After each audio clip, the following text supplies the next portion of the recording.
Halo amigos parantos kumahda mangos, balik lagi di Gayakin Movie yang kali ini akan membawakan alur cerita anime berjudul Bloodlet yang rilis pada tahun 2013 lalu.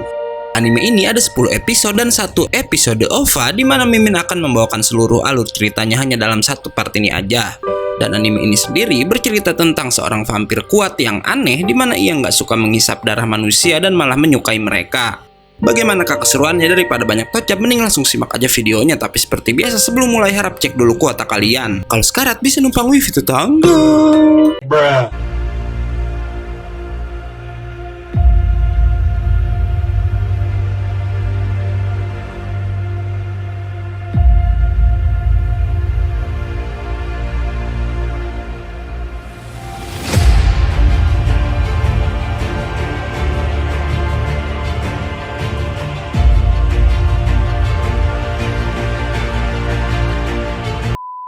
Bercerita tentang seorang vampir bernama Stas yang tinggal di dunia iblis. Berbeda dengan mitos vampir pada umumnya yang suka menghisap darah manusia, Stas malah nggak suka melakukan itu dan bahkan ia menyukai benda-benda buatan manusia khususnya dari negara Jepang. Di dunia iblis, Stas merupakan salah satu bos yang punya lumayan banyak anak buah dari sekian banyak bos yang terbagi dalam setiap daerah. Di mana hari itu anak buah Stas mengabarkan kalau mereka menemukan seorang wanita manusia yang berada di sana. Yang mereka bilang, sepertinya wanita itu sedang tersesat. Sesuai perintah sang bos, anak buah Stas pun langsung membawa gadis itu ke kamar sang vampir. By the way, di sini anak buah Stas nggak tahu kalau bosnya itu menyukai manusia ya guys. Malah mereka pikir Stas akan menghabisi wanita itu dengan tangannya sendiri. Setelahnya anak buah Stas menegur seorang iblis yang membuka lapak mengamen di daerah mereka tanpa izin. Namun gak diduga iblis itu ternyata emang ingin bertarung dengan Stas untuk merebut wilayahnya dan lalu mengeluarkan banyak tanaman iblis untuk memaksa sang bos keluar. Karena hal itu, anak buah Stas pun langsung menghubungi bos mereka, namun Stas yang sedang asik berbincang dengan sang gadis malah nggak peduli pada para anak buahnya. Sementara itu, sang gadis berkata kalau ia nggak tahu kenapa bisa berada di sana dan tadinya mengira kalau semua ini hanyalah mimpi. Ia pun lalu meminta Stas untuk menemui anak buahnya yang menelepon tadi, yang kocaknya si Stas langsung menuruti permintaan gadis itu untuk menemui si pembuat onar.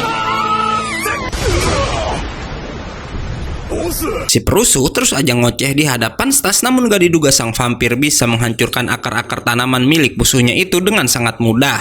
Hingga gak pakai lama Stas bisa mengalahkan pria itu dengan kekuatan peremuk jantungnya.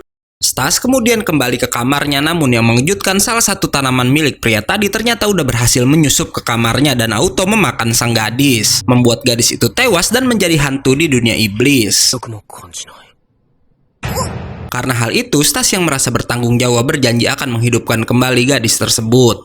Stas lalu bertanya nama gadis itu yang adalah Fuyumi Yanagi, di mana Fuyumi lalu mengingat sesuatu dan mengajak Stas ke tempat pertama kali ia bisa tersesat ke dunia iblis. Fuyumi ternyata bisa ke sana melalui sebuah portal bernama Tirai Hitam, yang Stas bilang merupakan wujud dari sihir tingkat tinggi. Fuyumi ternyata ingin kembali ke dunia manusia, namun Stas memperingatkan akan berbahaya jika seorang manusia melalui portal tersebut sendirian. Dan karena hal itu, ia pun bersedia menemani si Fuyumi. Sebelum melewati tirai hitam, Stas mengajak Fuyumi ke sebuah kafe di mana di sana sang pemilik kafe merupakan seorang iblis dan seekor binatang bermata tiga, di mana Stas ingin meminta bantuan kekuatan mata keduanya untuk melihat apa Fuyumi bisa melewati portalnya. Kedua pemilik kafe itu pun lalu menggunakan kekuatan mereka dan bilang kalau Fuyumi bisa kembali ke dunia manusia walau hanya sebentar aja. Stas lalu bilang kalau ia juga akan menemani Fuyumi, membuat si pemilik kafe heboh karena katanya akan jadi masalah kalau seorang bos meninggalkan wilayah kekuasaannya karena tentu akan terjadi perebutan wilayah besar-besaran. Namun kebetulan sekali anak buah Stas yang bernama Deku membawa iblis yang ingin bergabung dengan kelompok Stas, di mana iblis itu punya kekuatan untuk meniru orang lain. Dan karena hal itu, Stas pun langsung meminta si anak baru untuk meniru dirinya. Keesokan harinya, Stas dan Fuyumi pun akhirnya pergi ke dunia manusia dan tiba di kamar sang gadis. Dan Stas yang tertarik dengan dunia manusia lalu mengajak Fuyumi untuk melihat sekolahnya. Sialnya, mereka malah bertemu dengan ayah Fuyumi yang langsung memarahi anaknya karena si Fuyumi katanya udah membolos sekolah. Memaksa Stas harus menggunakan sebuah semprotan ajaib yang bisa membuat ayah Fuyumi jadi bersikap baik kepadanya. Yang Stas bilang semprotan itu berasal dari air liur yang berasal dari taringnya, dan karena vampir bisa mengendalikan manusia yang udah digigit, Stas menggunakan cairan itu untuk mengendalikan manusia dengan menyemprot mereka.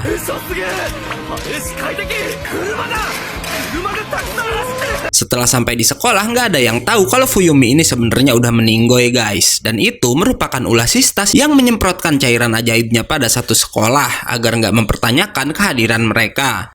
Masalahnya karena udah jadi hantu, tubuh Fuyumi mulai menghilang sedikit demi sedikit. Membuat Stas harus memberikan darahnya pada gadis itu untuk mempertahankan bentuk fisiknya. Yang Stas bilang sampai Fuyumi kembali jadi manusia, ia akan selalu jadi penyedia darah untuk Fuyumi. Namun karena hal itu, Stas jadi kehilangan energinya membuat ia harus kembali ke dunia iblis untuk mengisinya kembali. Tapi setelah berada di kamar Fuyumi, di sana udah ada seorang gadis aneh yang udah menunggu keduanya.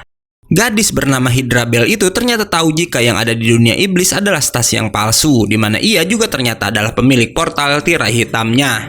Bell ini merupakan seorang pencari harta karun baik di dunia manusia maupun dunia iblis, dan karena itu ia memiliki tirai hitam untuk bisa pergi ke dua dunia tersebut. Bell marah pada Stas dan Fuyumi yang udah menggunakan tirainya tanpa izin dan meminta mereka membayar mahal atas pemakaian tirai itu. Membuat Stas marah, namun si vampir auto dikirim ke tempat lain menggunakan bingkai ajaib milik si Bell. Setelahnya, Bell juga pergi ke sana sambil menyandra si Fuyumi di mana ia meminta Stas pergi ke suatu tempat untuk mengambil benda yang Bell inginkan. Stas akhirnya tiba di sebuah toko iblis yang ada di dunia manusia, sementara Bell lalu jujur pada Fuyumi walau tirai hitam emang miliknya, ternyata sebelumnya tirai itu udah dicuri oleh seseorang dan seperti sengaja disimpan di rumah si Fuyumi. Yang Bell bilang orang yang bisa memindahkan tirainya pastilah seorang iblis yang cukup kuat. Balik lagi pada si Stas yang kocaknya ia ternyata diminta mengambil sebuah celana dalam legendaris yang bahkan saking langkanya Stas harus bisa mengalahkan si pemilik toko sebelum bisa mengambil benda itu.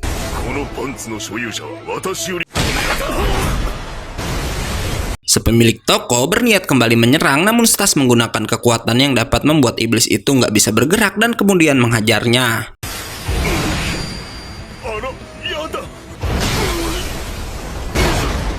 Konyolnya, Bell kemudian datang dan berkata kalau ia sebenarnya nggak tertarik pada CD legendaris tersebut, dan ia hanya berniat menguji kekuatan si Stas aja. Karena awalnya Bell mengira Stas lah orang yang udah mencuri tirainya, namun setelah Fuyumi menjelaskan, Bell percaya kalau bukan Stas lah pelakunya. Fuyumi juga lalu berkata kalau Bell memberitahu jika dirinya punya buku tentang cara menghidupkan orang mati. Walau kini buku itu udah Bell jual ke daerah timur dunia iblis, tempat kekuasaan seseorang yang bernama Wolf. Scene lalu berpindah pada Wolf dan anggotanya yang udah merebut suatu daerah milik iblis lain. Walau Wolf terlihat nggak bersemangat karena belum ada bos yang bisa menandingi kekuatannya. Di sisi lain, Stas memberitahu jika Wolf itu merupakan temannya sejak kecil. Walau kini sebagai sama-sama bos daerah, tentu Wolf nggak akan mau memberikan bukunya begitu aja. Hingga nggak lama Stas pun akhirnya kembali ke dunia iblis untuk menemui Wolf. Sementara itu, Bell berbincang dengan sepemilik toko yang katanya ia bisa merasakan kalau Stas masih punya kekuatan sihir yang tersembunyi, dan di sini ia ternyata belum percaya 100% jika bukan Stas lah yang mencuri tirai hitamnya. Dan ia ingin mencari pelakunya karena Bell ingin menjadikan iblis yang kuat dan bisa mencuri tirainya itu sebagai suaminya. Balik lagi ke Stas dan Fuyumi yang juga mengajak si pemilik kafe pergi ke tempat Wolf. Karena si Stas ingin menggunakan kekuatan mata ketiga milik hewan itu untuk mencari rute aman agar nggak bertemu bos lain sebelum dirinya sampai di tempat Wolf. Hebatnya dengan sekali lihat aja sang pemilik kafe bisa tahu di mana keberadaan Wolf. Yang saat itu kebetulan sedang berdiri di tengah jalan tepat pada jalur kereta mereka akan lewat. Yang parahnya Wolf langsung membelah kereta tersebut menggunakan senjatanya. Beruntung, Stas bisa menyelamatkan Fuyumi dan langsung muncul di hadapan Wolf. Hingga setelahnya, keduanya saling menyapa karena emang benar Stas dan Wolf merupakan teman sejak kecil. Walau bukunya kata Bell ada di timur, Wolf ternyata bukanlah pemiliknya, membuat Stas meminta bantuan temannya itu untuk mencarikan buku tersebut. Namun Wolf lalu menantang Stas beradu tinju jika ingin ia membantunya. Pertarungan pun dimulai dengan Wolf yang langsung menyerang dan berhasil menghajar si Stas cukup telak. Namun sang vampir bisa kembali bangkit walau ia kemudian jadi samsa karena Wolf lebih unggul dalam segi fisik. Sementara Stas hanya bisa unggul dalam hal sihir. Stas dipukuli habis-habisan hingga ia hanya bisa memeluk tubuh si Wolf. Setelahnya Stas terus dipukuli, namun Wolf tiba-tiba merasa kelelahan karena ternyata saat memeluk tadi Stas berhasil menggigit tubuh lawannya itu. Dan berkat hal tersebut, semakin Wolf menyerang, semakin banyak pula energinya yang dihisap oleh si Stas. Hingga nggak lama, Stas melayangkan pukulan sihirnya pada pria itu. Wolf yang nggak mau kalah lalu menunjukkan kekuatannya di mana ia bisa berubah jadi manusia serigala. Tapi tiba-tiba Bell datang dan memindahkan mereka semua yang ada di atas ring ke tempat lain. Di sana, Wolf lalu bilang jika Bell jugalah yang menyarankannya menantang Stas dalam adu tinju. Yang udah bisa ditebak, Bell cuma ingin melihat kekuatan si Stas aja. Bahkan konyolnya, buku membangkitkan orang mati ternyata ada di Bell sendiri yang lalu ia berikan begitu aja pada si Stas. Kacaunya, buku itu nggak bisa dibaca dengan mudah karena Bell bilang bahasanya ditulis menggunakan kode bernama anagram yang harus bisa mereka pecahkan, membuat Stas dapat ide kalau mereka harus menanyakannya langsung apa isi buku itu pada si penulis. Dan setelah dicari tahu, sang penulis bernama Brass the Blood yang berasal dari kalangan elit dan tinggal di dunia iblis bernama Acropolis. Namun yang mengejutkan, Stas bilang kalau Brass nggak lain adalah kakaknya sendiri. Wolf menambahkan jika nggak semua iblis bisa ke Acropolis yang merupakan tanah para bangsawan. Namun Stas bisa ke sana karena ia adalah seorang vampir yang berasal dari garis keturunan tingkat elit.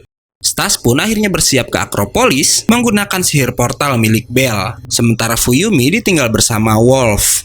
Setelahnya, kita akan ditunjukkan flashback masa lalu Stas dan Brass di mana sejak kecil Stas hanya dijadikan kelinci percobaan oleh kakaknya karena si Brass bermaksud membangunkan kekuatan tersembunyi yang ada dalam tubuh adiknya itu.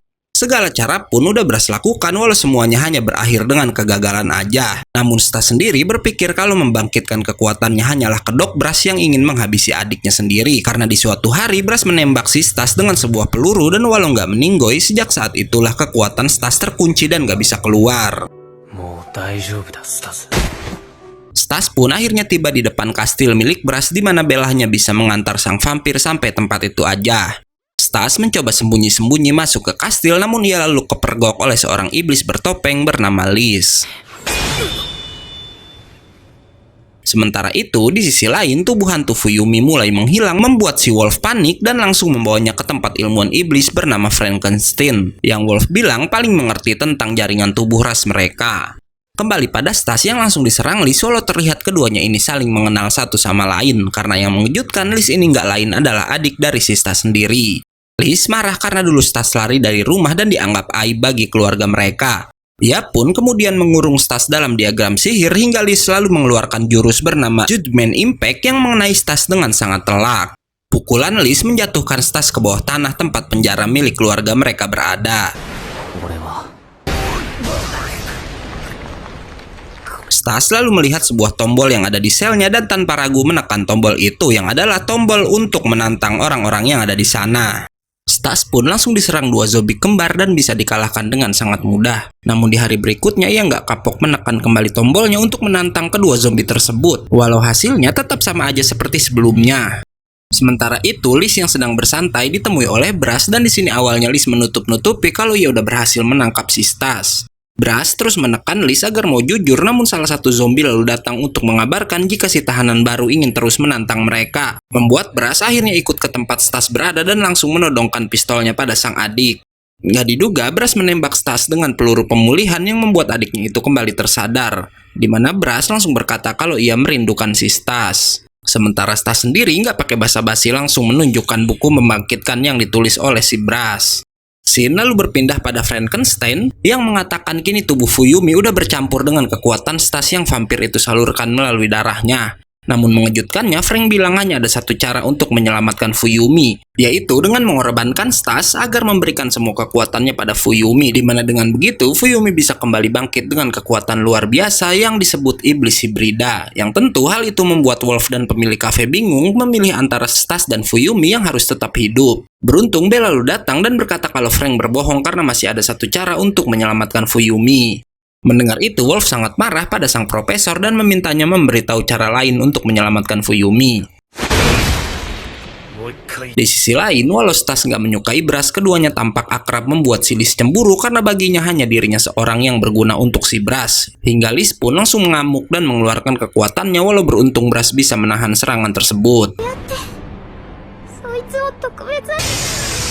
Liz lalu berkata sejak Stas pergi, kakaknya selalu mengurung diri sambil memandangi foto si Stas.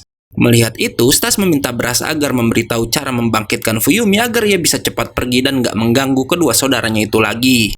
Balik lagi pada Frank yang memberitahu kenapa ia sangat ingin menjadikan Fuyumi sebagai iblis hibrida yang kuat, yaitu untuk mengalahkan iblis ciptaannya yang melarikan diri dan gak terkendali yang bernama Papradon. Di mana kaburnya iblis itu juga ternyata diketahui oleh Brass yang memberitahu hal tersebut pada Stas.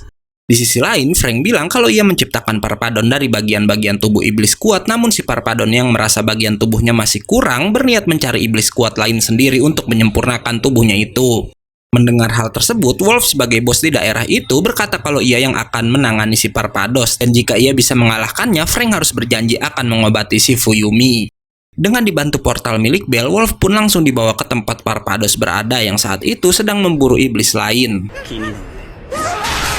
Balik lagi pada Brass yang memperlihatkan bulatan batu kecil pada si Stas membuat Stas teringat masa lalu jika dulu sebelum kekuatannya dikunci, ia membuat batu kecil itu dengan merubah batu berukuran besar dengan kekuatannya. Walau setelah menggunakan kekuatan tersebut, Stas lalu nggak sadarkan diri.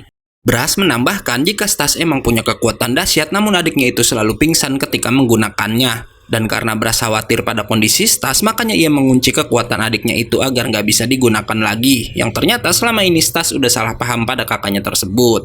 Dan karena kini Parpados sang iblis berbahaya muncul, Brass bersedia melepaskan kembali segel kekuatan si Stas, namun kocaknya Stas yang nggak mau repot melawan Parpados malah menolak hal itu. Karena tahu Stas kini lemah dan bahkan nggak bisa mengalahkan dua zombie milik Liz, Brass pun meminta kedua zombie itu menyerang agar Stas mau nggak mau memohon pada kakaknya itu agar kekuatannya dikembalikan. Tanpa Stas tahu, di sisi lain Wolf udah berhadapan langsung dengan si Parpados. Balik lagi pada Stas yang kewalahan melawan dua zombie milik Liz hingga akhirnya tanpa diminta dengan jentikan jari aja Brass melepaskan segelnya membuat Stas bisa menghancurkan kedua zombie tersebut hanya dengan memandang mereka aja.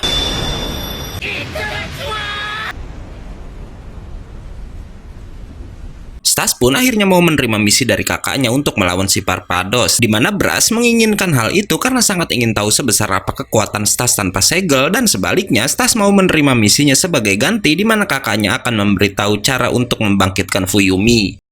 Di sisi lain, Wolf udah lebih dulu melawan Parpados, namun yang mengejutkan iblis itu punya cincin ajaib seperti milik Bell yang bisa membuatnya berpindah tempat, yang tentu membuat Wolf sangat kesulitan. Nggak lama, Wolf mengeluarkan sihir yang selama ini ia simpan di dalam senjatanya, membuat ia bisa berubah dalam wujud manusia serigalanya, sementara di sisi lain Fuyumi nampak udah berhasil disembuhkan oleh si Frank. Walau nggak lama, Bell mengajak Frank untuk berbincang empat mata di tempat lain. Yang anehnya, Bell ternyata selama ini memata-matai si Frank, dan ia juga tahu kalau si Parpados punya cincin teleportasi seperti miliknya. Kembali pada pertarungan sengit antara Parpados melawan Wolf yang terlihat imbang. Bahkan gak lama, Wolf berhasil menebas iblis itu dengan menggunakan cakarnya. Walau begitu, Parpados yang udah terpisah-pisah bisa kembali menyatukan tubuhnya karena ternyata ia adalah seorang iblis pengendali daging. Hingga gak lama, si Stas pun akhirnya tiba di sana juga. Stas akhirnya berniat melawan Parpados menggantikan Wolf yang udah mulai kehabisan energi sihir. Bahkan gak lama ia kembali dalam wujud manusianya. Hingga tiba-tiba dengan sangat cepat si Stas tahu-tahu udah mementalkan si Parpados aja. Melihat itu, Wolf akhirnya mau menyerahkan Parpados pada Stas, di mana sang vampir langsung menghajar Parpados bertubi-tubi.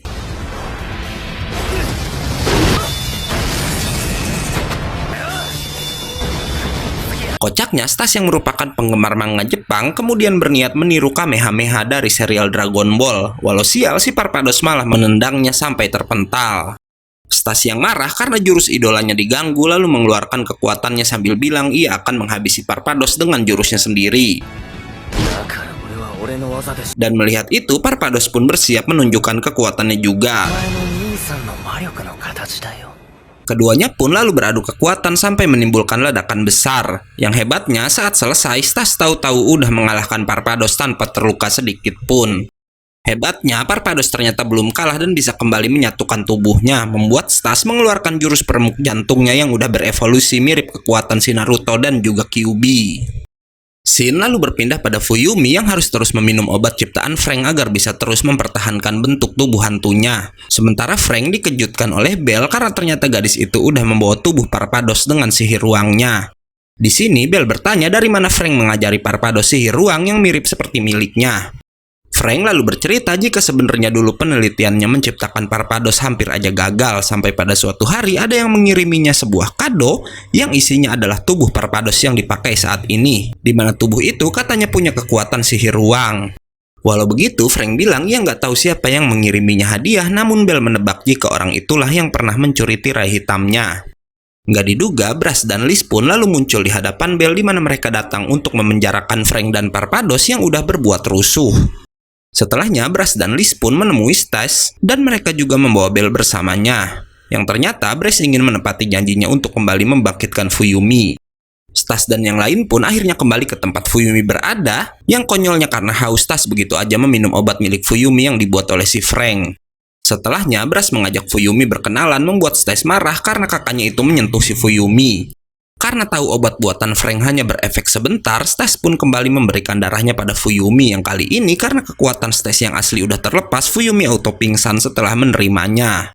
Setelah itu, Brass bilang ia harus mengambil tubuh manusia Fuyumi di rumah Stas sebelum membangkitkan gadis itu, di mana mereka lalu berteleport ke kafe dengan bantuan si Belle.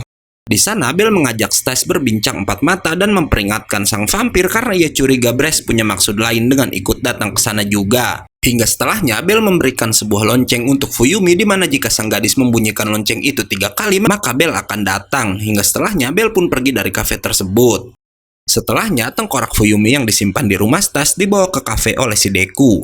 Brass pun kemudian mengambil sampel sihir yang ada dalam tubuh hantu Fuyumi dan kemudian berpamitan pada Stas karena katanya ia harus meneliti sampel itu terlebih dahulu. Sementara itu, Liz ternyata diminta untuk tinggal bersama Stas sementara Brass meneliti sampel sihirnya. Selanjutnya, kita akan dibawa flashback jika sebelumnya Liz diberi tugas oleh Brass harus menjauhkan Stas dari dirinya dan gak mengganggu penelitian sang kakak tertua. Hari pun terus berlalu di mana Liz terus tinggal bersama Stas, di mana Fuyumi juga ikut mengurus Liz karena selama di dunia iblis, Liz pun juga tinggal di rumah si Stas. Keesokan paginya, Liz menemukan sebuah surat di kasur Fuyumi yang berisi Fuyumi kabur dari rumah Stas dan berpesan jangan pernah mencarinya lagi. Namun Liz dan Stas gak percaya jika Fuyumi lah yang benar-benar menuliskan pesan tersebut dan menebak jika gadis itu udah diculik oleh seseorang. Dan karena itu, Stas langsung meminta bantuan teman-temannya untuk mencari si Fuyumi. Setelahnya, Liz jujur pada Stas jika sebelumnya Brass udah menaruh pelacak pada gadis itu dan bilang pasti Brass tahu keberadaan si Fuyumi, walau Liz percaya bukan Brass yang udah menculiknya. Karena itu, Stas meminta Liz kembali ke Akropolis untuk menemui Brass. Dengan imbalan, Stas akan memberikan semua benda kesayangannya untuk adiknya itu. Namun Liz ternyata menyukai boneka yang udah Stas berikan dan bilang kalau boneka itu aja cukup sebagai imbalannya. Hingga nggak lama, Liz pun akhirnya kembali ke Akropolis. Setelah itu, Deku mengirimkan foto pria mencurigakan yang menurut kabar tiba-tiba datang ke daerah mereka dan kemudian pergi begitu aja ke selatan dunia iblis. Di sisi lain, Liz nggak boleh masuk ke Akropolis karena sebelumnya ia dan Brass udah meninggalkan Akropolis secara diam-diam. Namun kemudian ada iblis wanita bernama Beros yang membantu Liz untuk masuk ke tempat itu. Liz dibawa menggunakan kereta kuda yang Beros bilang ia mendengar kabar jika Brass pernah menemui Raja Akropolis yang bernama Wolf Daddy. Yang Liz bilang pria itulah yang dulu udah mengambil ayah dan ibunya. Hingga saat sampai di kediaman Brass, Beros meminta pria itu membukakan pintu untuk mereka. Dan setelah masuk, Beros langsung memberikan Brass kalung anti sihir sebagai hukuman karena sebelumnya Brass udah keluar masuk Akropolis tanpa izin. Dan setelah itu ia pun membawa Brass pergi dari sana. Balik lagi pada Stas yang udah sampai di selatan dunia iblis hingga nggak lama Liz mengabari kalau saat ini Brass udah ditahan di Akropolis. Setelah menelepon Liz, Stas terus mencari si pria misterius sampai membawanya ke sebuah toko. Kebetulan sekali pemilik toko itu kenal dengan pria yang dicari Stas yang katanya adalah seorang pengantar barang yang memiliki kekuatan aneh di mana ia tinggal di salah satu tempat ajaib yang ada di dunia iblis. Berpindah ke si pria misterius yang sedang berjalan-jalan di atas gedung hingga Belle datang menemuinya dan gak diduga pria bernama Knell itu ternyata adalah adik dari si Belle. Belle yang tahu kalau adiknya udah menculik Fuyumi bertanya siapa orang yang udah menyewa jasa Knell untuk menculik gadis itu. Yang Knell bilang jika ibu mereka lah yang udah memerintahkan melakukan tugas tersebut. Nggak lama, Stas pun akhirnya tiba di sana juga, namun Belle yang takut pada ibunya malah berniat membiarkan Knell kabur dari sana. Di sini kita akan ditunjukkan kekuatan Knell yang bisa masuk ke dalam kain yang dibawanya, dan Fuyumi ternyata ada di dalam kain itu juga. Stas mencoba merebut kainnya, namun Belle berhasil menyerang sang vampir dari belakang, sementara si Knell lalu membawa Fuyumi ke tempat tinggalnya yang bernama Hydra. Tanpa mereka tahu, Stas yang udah kembali tersadar berhasil mengalahkan Belle dan saat itu sang gadis udah membawa si vampir masuk ke Hydra juga. Walau Stas berkata ia heran kenapa Belle bisa menyerah dengan mudah, hingga di sini akhirnya terbongkar kalau Belle udah mulai menyukai Stas walau ia merasa cemburu karena Stas hanya memikirkan si Fuyumi aja. Balik lagi ke Beros yang membawa Brass ke kerajaan membuat Brass ingat masa lalunya saat dulu dirinya melihat sang ayah dihabisi oleh Wolf Daddy di depan matanya. Hingga nggak lama kepala pasukan sekaligus bos si Beros yang bernama Gloy pun menemui keduanya. Bersamaan dengan itu, Fuyumi pun udah sampai juga di kediaman keluarga si Knell. Namun gak lama, Bell juga membawa Stas menyusup ke rumahnya sendiri. Dan di sini atas rencana yang dibuat Bell, Stas meminta Fuyumi berakting gak kenal dengannya, sementara ia sendiri akan menyamar sebagai pacar dari si Bell, membuat Knell sadar kalau sebenarnya kakaknya itu benar-benar menyukai si Stas. Gak lama, Fuyumi dibawa oleh si pelayan untuk menemui ibu dari Bell dan Knell, di mana wanita itu langsung memeluk Fuyumi dan bilang kalau ia merindukan gadis itu. Stas dan teman-temannya yang menguping pembicaraan mereka ketahuan oleh si kepala pelayan yang anehnya ia mengenal nama si Stas karena katanya Brass sudah banyak menceritakan tentang Stas karena kakak dari Stas itu merupakan teman dari ibu Knell dan Bell yang bernama Nain. Kembali pada Brass yang dibawa langsung ke hadapan sang raja di mana Wolf Daddy lalu meminta pada anak buahnya untuk meninggalkannya berdua bersama Brass. Di sini Brass ternyata bekerja untuk Wolf Daddy untuk mengamati dunia bawah, bahkan ia jugalah yang menyuruh Brass menangani si Parpados. Raja lalu mengeluarkan foto salah satu anak buahnya yang bernama Pantomim yang katanya tiba-tiba menghilang dalam tugas. Yang anehnya tampang si Pantomim ini sangat mirip dengan Parpados hingga akhirnya di sini terbongkar jika Pantomim udah dirubah jadi Parpados oleh si Frank dan ternyata orang yang mengirim Pantomim untuk Frankenstein sebagai hadiah nggak lain adalah si Brass sendiri. Dan itu Brass lakukan sebagai deklarasi untuk menantang sang raja berperang karena Brass sangat dendam pada Wolf Daddy yang udah menghabisi raja sebelumnya yang gak lain adalah ayah dari si Brass untuk merebut tahtanya. Sang raja auto menertawakan Brass sambil berkata apakah ada seseorang yang pantas untuk menggantikannya, membuat Brass menantang sang raja kalau ia akan segera membawa calon raja yang cocok bagi pengganti Wolf Daddy. Mendengar itu, sang raja memberi Brass waktu 3 hari untuk membawa orang yang katanya cocok untuk menggantikan dirinya, di mana ia mengancam akan menghabisi orang itu bersama si Brass juga. Hingga setelahnya, Brass pun dibiarkan pergi dari hadapan sang raja begitu aja. Balik lagi pada Stas yang dibawa ke hadapan Nain, di mana wanita itu udah tahu semua tentang Stas dari si Brass. Namun anehnya Nain bilang ia nggak akan membiarkan Stas membangkitkan si Fuyumi lagi. Di sini Nain lalu membahas tentang doppelganger yang adalah sebuah mitos jika semua orang punya kembaran yang sangat mirip dan terpisah di bagian dunia lain. Namun yang menyeramkan jika kedua orang itu bertemu maka orang tersebut akan mengalami kematian. Nain pun bercerita jika saat Bell kecil ia membawa anaknya itu berjalan-jalan ke dunia manusia dan gak sengaja bertemu Fuyumi juga ibunya yang ternyata wajah ibu Fuyumi sangat mirip dengan dirinya. Berbeda dengan legenda doppelganger antara dua manusia yang punya mitos mereka akan mati jika saling bertemu, di sini kasusnya sedikit berbeda karena Nain adalah seorang iblis yang ternyata karena ia bertemu kembarannya yang adalah seorang manusia, Nain pun jadi bersatu dengan tubuh ibu dari si Fuyumi dan dari kejadian itu menjadikan Fuyumi juga Bell ternyata adalah saudara nggak sengaja guys. Di sisi lain, Brass menghubungi Liz karena Brass bilang ada yang mengikutinya, di mana saat itu Brass sedang berada di dunia iblis bagian bawah, dan karena itu ia pun meminta Liz untuk membantunya dengan datang ke sana juga. Untuk menghilangkan jejak, Brass pun memilih untuk menyamar dan mengintip si pengejar yang ternyata adalah Gloin bersama seekor iblis kecil yang kacaunya iblis itu bisa mencium bau si Brass dan auto mengejarnya. Gloin lalu bersatu dengan iblis itu dan menyerang Brass yang masih bisa bertahan. Sialnya, Gloin cukup kuat untuk menembus pelindung Brass dan di sini ia mengikuti Brass ternyata untuk mencari tahu apa yang udah Brass bicarakan dengan sang raja. Tapi tiba-tiba darah Brass bisa menjadi senjata yang menyerang balik si Gloin, di mana Brass punya kekuatan bernama Blood Stalker yang membuatnya bisa mengendalikan darahnya sendiri. Balik lagi ke Stas yang sedang ada di kebun keluarga Bell dan bertemu dengan seekor naga berkepala 3 penguasa tempat itu yang bernama Hydra Head. Yang anehnya sang naga kemudian bisa berubah wujud jadi seorang manusia yang gak lain adalah bapak dari si Bell dan juga Knell. Hydra Head lalu bilang kalau ia dan Nain akan mengangkat Fuyumi sebagai anaknya secara resmi, hingga ayah Bell itu langsung menghajar Stas sambil bertanya apa alasan si vampir ingin membangkitkan Fuyumi lagi.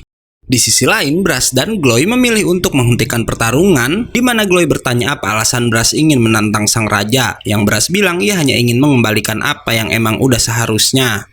Balik lagi pada Hydra Head yang memberitahu alasan ia dan Nain gak setuju kalau Stas membangkitkan Fuyumi jadi manusia, karena ternyata ia udah dibohongi Brass yang bilang Stas menghidupkan Fuyumi jadi manusia agar ia bisa menghisap darah si Fuyumi. Namun ia lalu kembali menegaskan sebenarnya bagaimana perasaan Stas terhadap Fuyumi.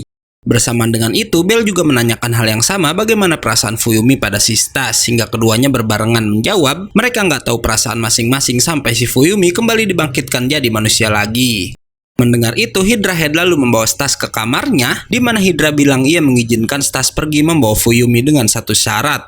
yaitu memakan kutukan yang udah ia buat, dimana setelah memakan benda itu, Hydra akan meminta Stas berjanji dan jika sang vampir melanggar janjinya maka ia akan terkena kutukannya. Janji yang pertama, Stas nggak boleh memaksa Fuyumi untuk ikut bersamanya dan jika Fuyumi mau pergi dari sana itu harus atas kemauannya sendiri. Dan janji yang kedua, Stas boleh aja meminum darah Fuyumi, namun itu juga kalau Fuyumi mengizinkannya. Dan saat Stas menyetujuinya, Hydra langsung memasukkan kutukannya ke dalam mulut sang vampir. Stas lalu nggak sadarkan diri, yang konyolnya Hydra berkata kalau benda tadi hanyalah kue yang ia campur dengan obat tidur dan bukanlah sebuah kutukan. Hingga saat Stas tersadar, ia udah ada bersama Fuyumi di depan pintu masuk dunia tersebut. Balik lagi ke Brass yang tiba-tiba dibekukan karena Gloy nggak setuju dengan Brass yang masih menyimpan dendam dari masa lalunya. Tapi tiba-tiba Liz datang dan langsung menyerang pria itu hingga akhirnya Liz dan Brass pun berhasil melarikan diri dari hadapan si Gloy. Sementara di tempat lain, Wolf mendapatkan sebuah surat yang katanya dari Akropolis. Kembali pada Stas lagi yang bertanya sebenarnya Fuyumi mau dibangkitkan jadi manusia lagi atau enggak, membuat Fuyumi sempat galau karena Bell bilang setelah Fuyumi bangkit ia akan lupa segalanya tentang dunia iblis. Namun demi ayahnya yang kini hidup sendirian di dunia manusia, Fuyumi bilang kalau ia ingin dibangkitkan. Tanpa mereka tahu, Shinen bilang pada Hydra kalau ia nggak akan pernah merelakan Fuyumi bersama si Stas. Hingga setelahnya, Nen pun menghubungi Brass untuk mengabarkan jika Stas dan Fuyumi udah melarikan diri dari rumahnya. Saat itu, Stas dan Fuyumi ada di selatan kota iblis dan sedang mengganti pakaian mereka di sebuah toko. Hingga setelahnya, keduanya ternyata sedang diawasi oleh seekor iblis kucing yang merupakan ketua pemburu vampir dari sebuah kelompok bernama Fearless. Hingga ia pun lalu berubah dalam wujud aslinya dan langsung menampakkan diri di hadapan Stas juga si Fuyumi. Melihat itu, Stas pun auto mengeluarkan kekuatannya walau yang hebat si kucing berhasil menghindar dari serangan Stas. Hingga akhirnya semua anggota Fearless pun datang ke tempat itu juga. Stas pun lalu dikeroyok oleh 3 orang anggota Fearless walau hebatnya ia masih bisa mengimbangi mereka semua. Hingga salah satu dari mereka lalu melemparkan senjata kecilnya yang tepat mengenai dada si Stas. Stas yang terus sibuk bertarung gak sadar kalau Fuyumi ternyata udah berhasil ditangkap, membuat para Fearless kemudian pergi dari tempat itu. Sementara anehnya, luka kecil akibat senjata tadi membuat tubuh Stas beregenerasi dengan lambat karena senjata itu terbuat dari perak yang merupakan salah satu kelemahan dari bangsa vampir. Fuyumi ternyata dibawa ke salah satu gedung dan disimpan dalam tubuh salah satu anggota Fearless, di mana mereka ternyata nggak melarikan diri dan cuma sembunyi sambil terus mengintai si Stas. Hingga Stas yang lengah pun lagi-lagi harus terkena anak panah yang terbuat dari perak. Di sisi lain, Fuyumi ternyata membawa sebuah pistol dan membuat suara dengan menembakkan pistol tersebut dari dalam tubuh sang mumi, membuat Stas tahu keberadaan gadis itu walau sial saat ia menemukannya, Stas diserang dari belakang oleh 2 anggota Fearless. Hebatnya, Stas mengeluarkan sebuah teknik yang malah menyerap kekuatan dari 2 orang tersebut, membuat anggota Fearless yang lain ketakutan dan akhirnya membebaskan Fuyumi. Setelahnya, Stas pun ikut naik ke kapal milik Fearless dan dijamu dengan baik di sana, di mana mereka langsung menuju Akropolis hingga film ini pun selesai.